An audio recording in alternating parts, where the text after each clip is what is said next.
Hey guys, and welcome to the Bayern View. Hopefully you guys are all doing well. In this video, we're going to be talking about Brazo. He's come out and said certain things,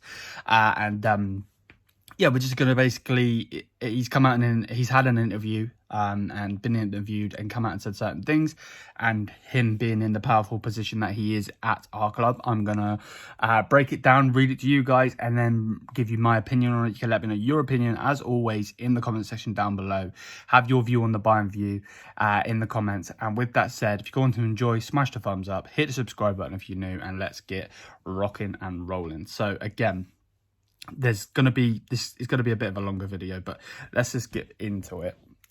So like I said, he's been interviewed, and so on scouting during the pandemic, he said we travelled less but missed the live scouting and had to replace it with even more video viewing. The mix is enough. We gained experience on how we can make the screening process more effective.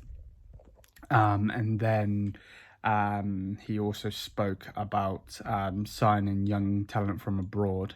He says Germany still has enough talent, and we're looking at them. FC Bayern values a strong German dressing room. This is part of our strength and identity.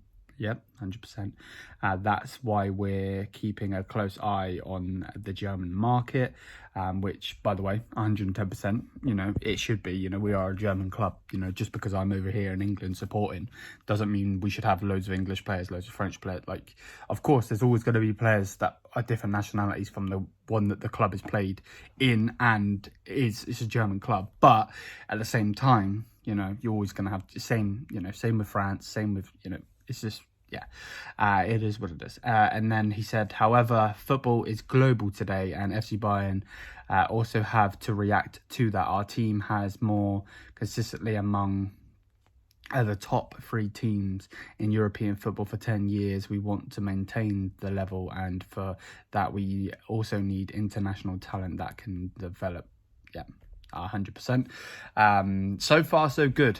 I have read over a little bit of this, so it might go sour, but let's carry on. He said, how many, and then he was asked, how many players per year do the campus managers want to develop for the first team or other Bundesliga clubs? And he said, the campus is not a factory, it's about young people. So there's a lot of responsibility that we bear.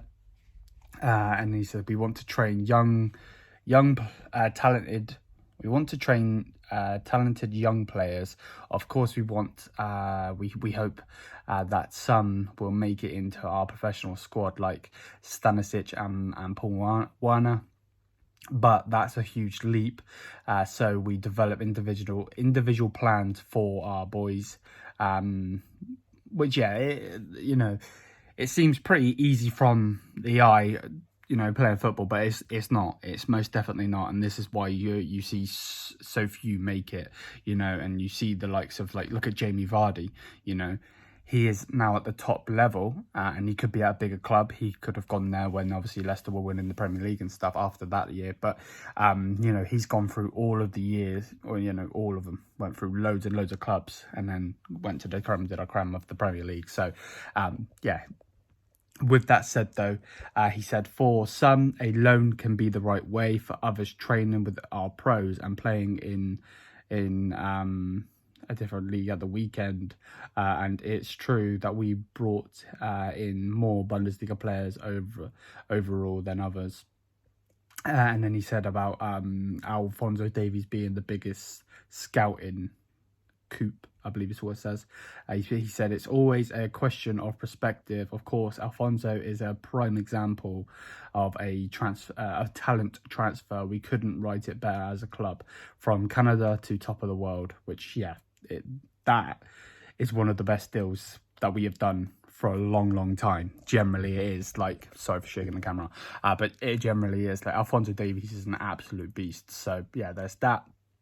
And then on Jamal, he said Jamal Musiala came to us when he was 17 and is now a German international. I would also mention Joshua is it, how do you say it? Is it Zugzi? Is that how you say it? I probably butchered it. I know he's playing for Anderlecht in Belgium for, I think Finks and the Company's their manager. He said he's doing very well there, which he is. I think he wants to stay there as well, but there is rumours that we're going to get rid of him. But let's carry on. He said we want to make sure that we have players that can play different positions. That's because our squad is smaller compared to many others, especially top European clubs. That means we need more flexibility to fill positions twice. Okay, just carry on reading and I'll give you my opinion on that. Of course, a player will always have his favourite position, but if he can fill another position at the same level, then that's very interesting to us. So from that though, that just makes me feel like we're just being cheap. I don't know. And then he goes on to say we need more street football and less FIFA on the PlayStation. The training in the academies of Bundesliga clubs is very good, but we still have to do everything in Germany to ensure that the boys and girls play football in their free time. So basically, I get what he's saying. You know, in this day and age, a lot of the young lads, young girls, you know, are playing all different games. If it's FIFA, Fortnite, I don't know, Minecraft, whatever. Maybe not Minecraft, but you know what I mean. They're playing all different games basically, and they're more likely to be on their PlayStation or watching Netflix or something than actually going outside. Like a lot of them will probably stream these days. You know, I know Alphonso Davies obviously streams. I think PK does. Obviously PK's not a young one, but you know what I mean. So I get where he's going on that. I don't really like the fact of him saying that everyone has their favorite position, but they should be able to play a different position. I get that, but at the same time, we've seen that with Joshua Kimmich. When Kimmich plays CDM, absolute baller, absolute brilliant. When he plays right back, our midfield is flatter than a pancake. So, yeah, I don't really get that one, but let's carry on. And then he also spoke, he says, on Nagelsmann, he says, Nagelsmann's role in developing talent, he said, Julian has proven in previous jobs that he can make players better. That was an important credential for us. Julian is aware that we always have to develop good players at their campus and introduce them to the pros, 100%.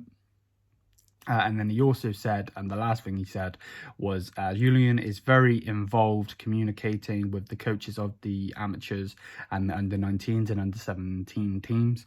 The player development takes time. We also took this into account in his contract period. So there you go. Take it as you will. I don't really like the fact of him coming out about players having to play different positions, because that just makes me feel like we're just being very, very, very cheap. But I do understand what he's saying in a certain way. I know this guy gets a lot of flack, which most of it he does deserve with some of the things he comes out and says. But at the same time, you know, he's in a powerful position and, you know, he's got to run the club. So I'm not in, I'm not out. To be perfectly honest with you, I just generally want Bayern to succeed. And if that means we have to spend money, then we have to spend money at the end of the day, you know what I mean? You've got Man City out here spending cash every single window. You know, they're looking to go and spend millions upon millions of hundreds of £1,000,000 to get a new striker in, and we're sitting here don't know what to do with Marcel Sabitzer. You know, we need to level up. But that's going to be that. Let me know what you guys think in the comment section down below. Smash the thumbs up if you have enjoyed. Hit the subscribe button, but please do let me know what you think. I know a lot of you guys will probably just think he's a clown, and that's absolutely fine, because that's your opinion, and that's the whole point here. This isn't a dictatorship. It's a real fan opinion. So let me know what you think. But yeah, that's going to be it for the video. There will be another video for you guys later on today. Thank you for constant support on the channel, and I'll see you on the next one. Till then, me and Samir, peace out.